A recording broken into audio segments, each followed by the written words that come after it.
ময়মনসিংহে আবারও শুরু হয়েছে শিল্প ও বাণিজ্য মেলা 2025। তো তা নিয়ে থাকবে আমার আজকের এই ভিডিওটি। হ্যালো গাইস, আসসালামু আলাইকুম। কেমন আছেন সবাই? আশা করি সবাই অনেক ভালো আছেন। তো আজকে চলে আসলাম নতুন আরেকটি ভিডিও নিয়ে। ময়মনসিংহে বাণিজ্য মেলা চালু হয়েছে প্রায় 1 মাস হয়ে যাচ্ছে, কিন্তু আমি একদিনও যাইনি। তাই আমি আজকে হঠাৎ কোনো প্ল্যান ছাড়াই চলে গিয়েছি বাণিজ্য মেলায়। প্রতি বছরই বাণিজ্য মেলায় যাই, তাই এই বছর আর মিস করিনি। তো হঠাৎ করে বিকালবেলায় বাসা থেকে বের হয়ে পড়লাম। ময়মনসিংহে সারাদিন অনেক বৃষ্টি হচ্ছিল, তাই বৃষ্টি থামার সাথে সাথে আমি রেডি হয়ে গেলাম। এমন মেঘলা মেঘলা দিনে রিক্সা দিয়ে ঘুরতে কিন্তু অনেক বেশি ভালো লাগে। 0 পয়েন্টের মোড়ে শিল্প ও বাণিজ্য মেলার জন্য এই লেখাটা দিয়ে দিয়েছিল, খুব সুন্দর লাগছিল দূর থেকে। ফাইনালি আমরা কাচারিঘাটে পৌঁছেছি। তো ভাবলাম যে বাণিজ্য মেলায় প্রবেশের আগে বাইরে থেকে একটা চা খেয়ে নেই, যেহেতু একটু মেঘলা মেঘলা দিন, চা খেতে খুব ভালো লাগবে। দেখতে দেখতে মাশাআল্লাহ ছেলেটাও বড় হয়ে যাচ্ছে। তো এখানে আমরা চায়ের অর্ডারটা দিয়ে দিলাম। তো ছেলে ওইখানে বসে বসে ট্রাক গাড়ি দেখছিল। কিছুক্ষণ অপেক্ষার পর আমার দুধ চা চলে এসেছে। তো চাটা কিন্তু খুব মজা ছিল। নদীর পাড়ে বসে বসে চা খেতে ভালোই লাগছিল। চা খাওয়া শেষে চলে যাচ্ছি বাণিজ্য মেলায়। তো 20 টাকা মূল্যের টিকিট কেটে আমরা ভিতরে প্রবেশ করে ফেললাম। প্রবেশের পর বাণিজ্য মেলায় প্রতি বছরই এই পানির ঝর্ণাটা দেখতে পাই, খুব ভালো লাগে। কিন্তু আমরা তো বিকাল বেলা এসেছিলাম, কিন্তু রাতের বেলা আরো বেশি সুন্দর লাগে। এই লাইটগুলো জ্বালানোর পর উজ্জ্বলতা বেড়ে যায় আরো। তারপর ঘুরে ঘুরে দেখছিলাম যে বাণিজ্য মেলাটা কেমন হয়েছে। তো বাণিজ্য মেলা তো আমরা প্রতি বছর যেমন দেখতে পাই ঠিক তেমনই হয়েছে। ভূতের বাড়ি আবারও চালু হয়েছে। আমি তো এটার ভিতরে একবার প্রবেশ করেছিলাম, তারপর আমি জ্ঞান হারিয়ে ফেলেছি ভয়ে। তারপর আমি আর কখনো এটার ভিতরে যাই না। যারা যারা সাহসী আছেন এটার ভিতরে অবশ্যই যাবেন, খুব মজা পাবেন। তো তারপর ছেলের জন্য গেম জোনের একটা টিকিট কেটেছিলাম, সেখানে একটু অপেক্ষা করতে হবে, তাই ছেলের বাবা এখানে বক্সিং খেলছিল। আমি এই বক্সিং এর নিয়মগুলো বুঝতে পারলাম না, জাস্ট আঙুলের একটা টাচ লেগেছে, তাতেই প্রায় 800-র উপরে পয়েন্ট উঠে পড়েছে।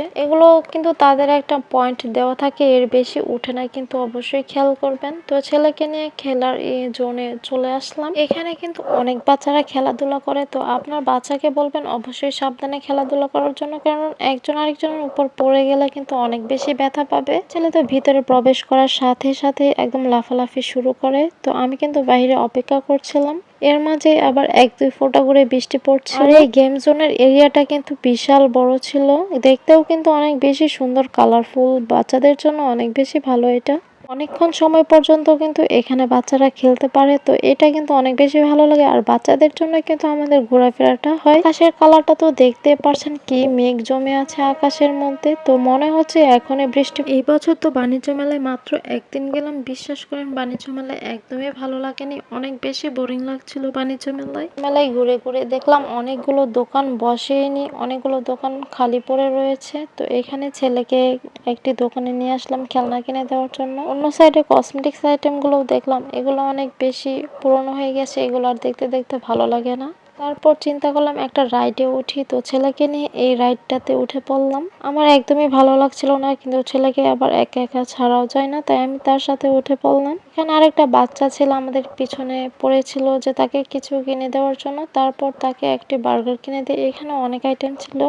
সামনে দেখতে পেলাম এখানে একটা ভাইয়া 999 বক্সিং এ হাইয়েস্ট নাম্বার করেছিল, তার জন্য তাকে একটি পেপসি গিফট করে। এখানে বক্সিং করলে যদি হাইয়েস্ট নাম্বার করতে পারে তাহলে একটি পেপসি গিফট করবে, সেই সাথে আবার আরেকটা বক্সিং করার সুযোগ দেওয়া হবে। এটা অন্য আরেকটা ভাইয়া ছিল।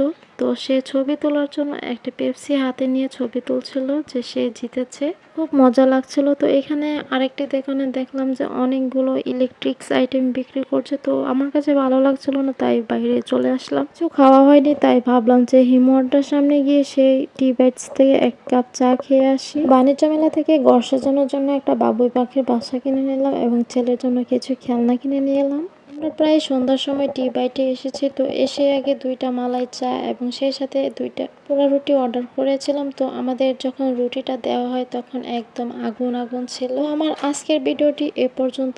অবশ্যই পেজে ফলো দিয়ে পাশে থাকবেন। খোদা হাফেজ সবাইকে।